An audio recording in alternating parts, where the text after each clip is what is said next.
Today we're with McKenzie McCoy, the Executive Director of North Dakota Right to Life. And McKenzie, thanks for joining us today. Yes, thank you so much. I'm excited to be joining you. Well, and there's a lot of weird things that have been going on in the last couple of weeks, and there's some things happening at the Capitol this weekend. Let's just get started with the whole Roe v. Wade leak. What's that mean for North Dakota Right to Life? Well, for North Dakota Right to Life, we are very hopeful with the decision that was leaked, because this is something that we have been working for over 50 years, is to end abortion in North Dakota. We would really like for abortion to be ended across the nation, but with this Dobbs case that is directly challenging Roe, if the opinion that is leaked actually transpires to be the opinion, Roe will be overturned, and the question about abortion will be returned back to the states. So abortion isn't going away. It will just be turned over to the states, and the states can choose how they want to handle abortion. Now, North Dakota has a law in place, so if this gets overturned, what's that mean for the state law?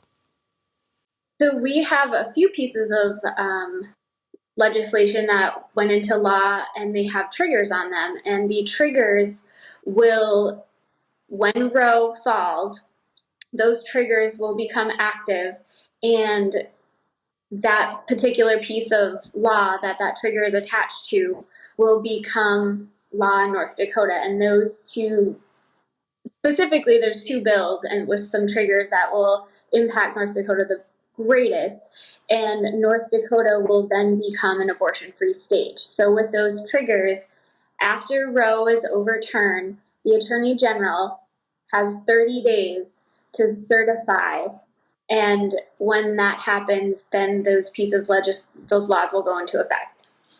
It's no secret that this is a very controversial topic and discussion. Why do you think it's so controversial? And now in today's political environment, it seems to be even more controversial than it has been in the last 40 years, like you were talking about. Because we've gone so far from rare and safe to literally our society has jumped outside of the womb now, and we are killing children outside of the womb. So this is a huge, because we've shifted and swung so far, and we are now killing children outside of the womb.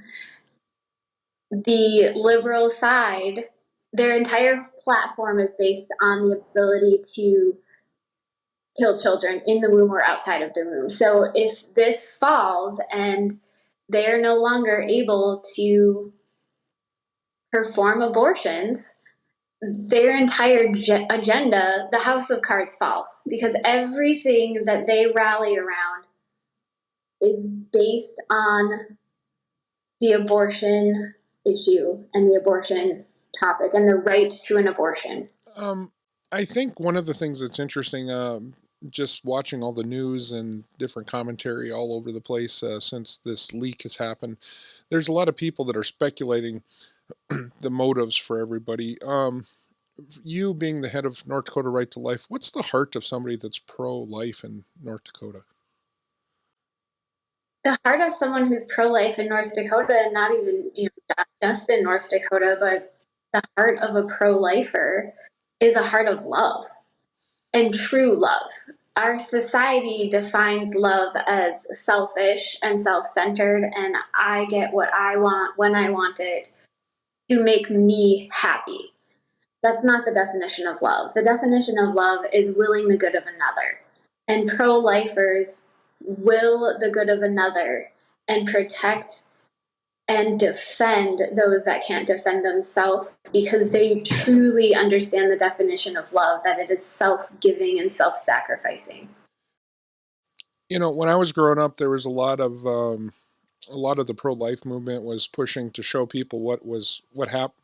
all the bad things that happen during abortion and stuff. And one of the things that's cool pieces of technology that's changed over the last 30 years is the ultrasound and the 3D ultrasound.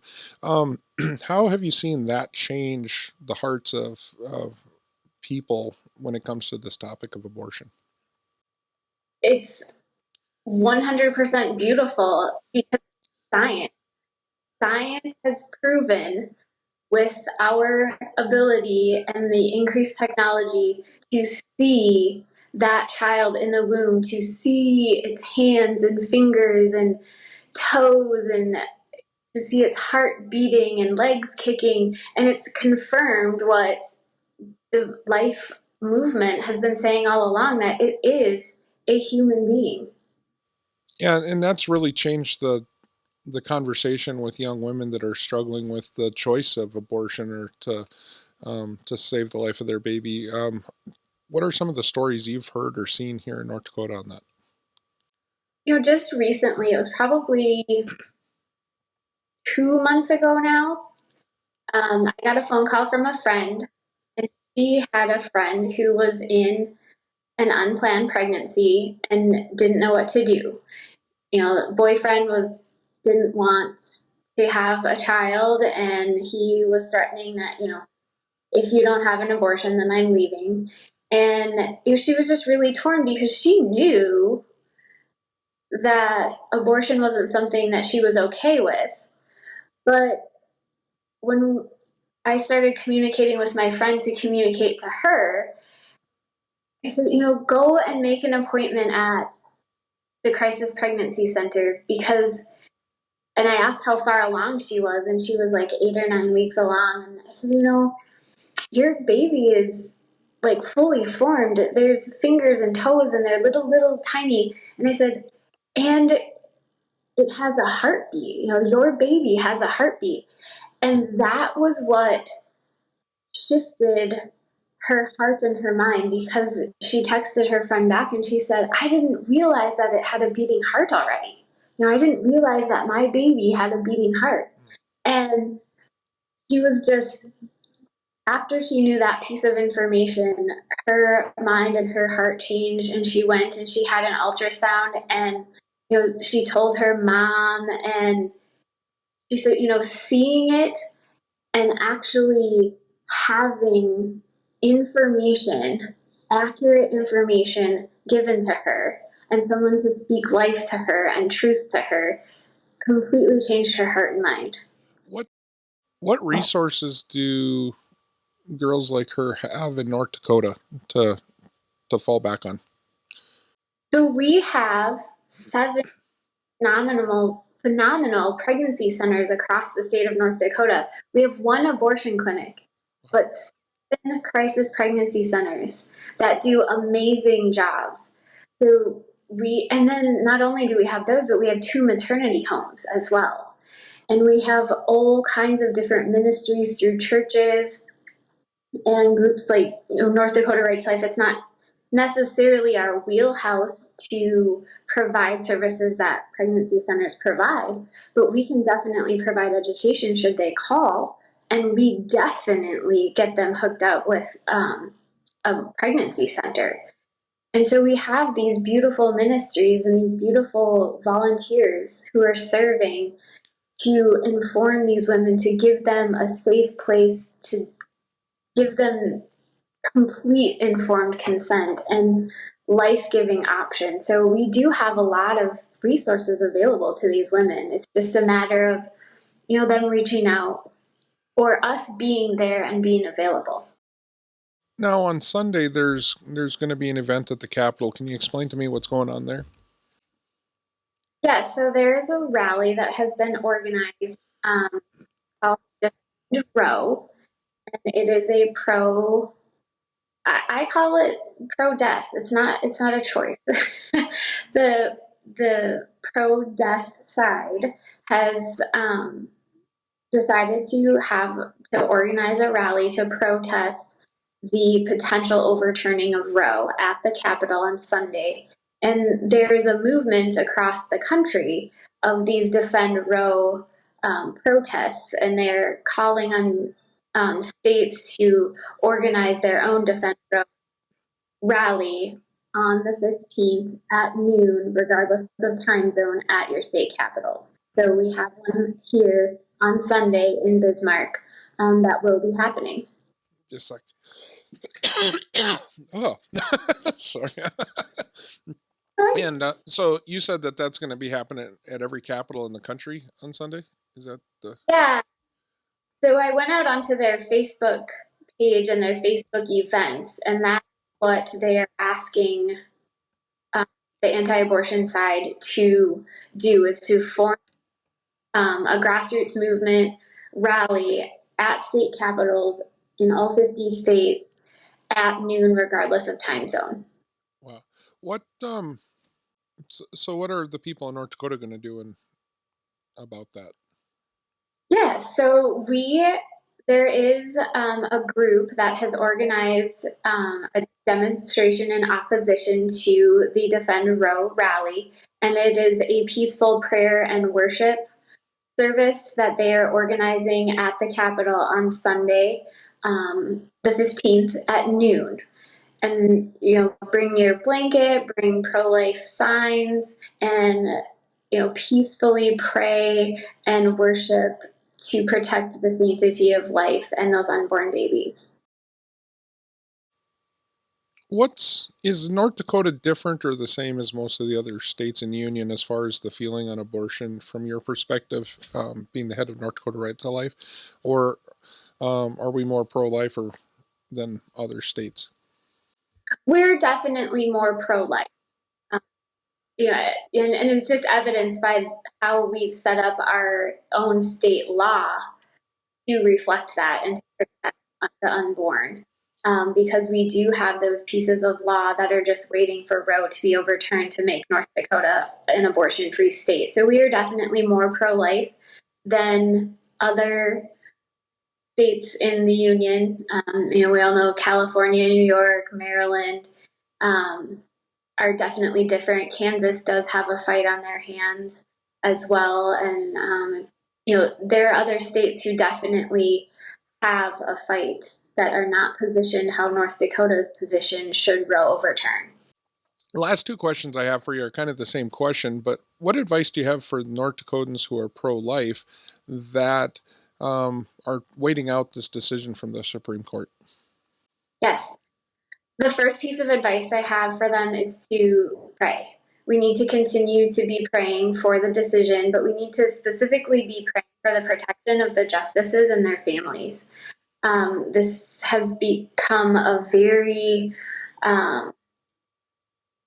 contentious leak, and justices and their families are being put in harm's way. The culture of death has rallied people really to protest outside of the justices' homes, you know, and just, take to the streets and rally and, you know, without really any expectations or limits or guidelines.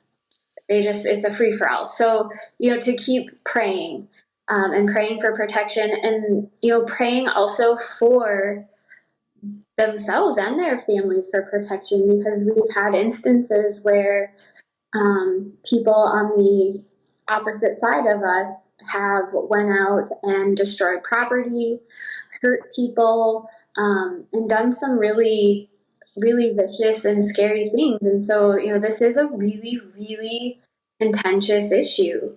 And to be vigilant and to keep praying and to be patient, because it will all come to fruition when when the time is right.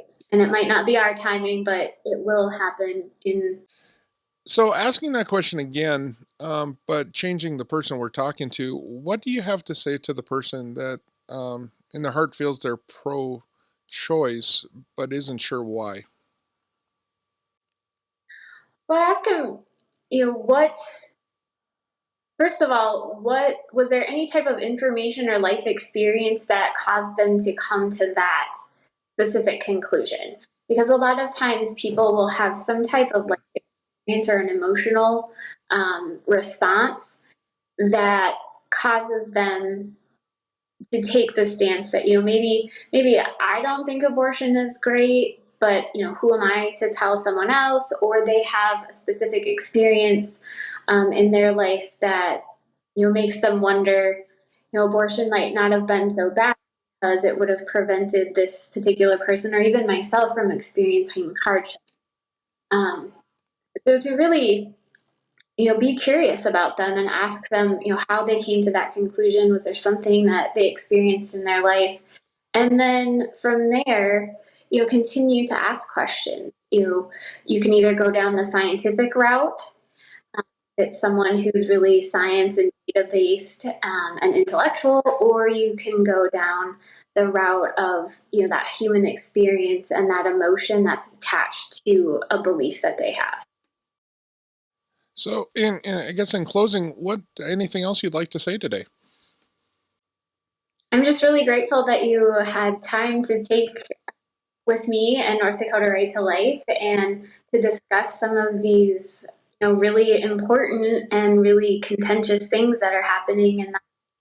And this is about the sanctity of human life, and it's about that inalienable right that God has given us, and that our founding fathers have given us, and that despite location or development or age or you know where you're at in your life spectrum or what you're experiencing, the sanctity of human life is really important, and it does need to be protected, and it needs to be done in a loving uh, manner. And sometimes that loving manner is speaking truth, and sometimes truth is hard to communicate. And but to not lose hope, to keep speaking life, to keep speaking truth into the culture, and to keep modeling what it really is to live a pro-life. Well, McKenzie, thank you so much for your time today, and good luck as you go on throughout this whole experience with this leaked decision from the Supreme Court and how it affects us here in North Dakota. Thank you very much.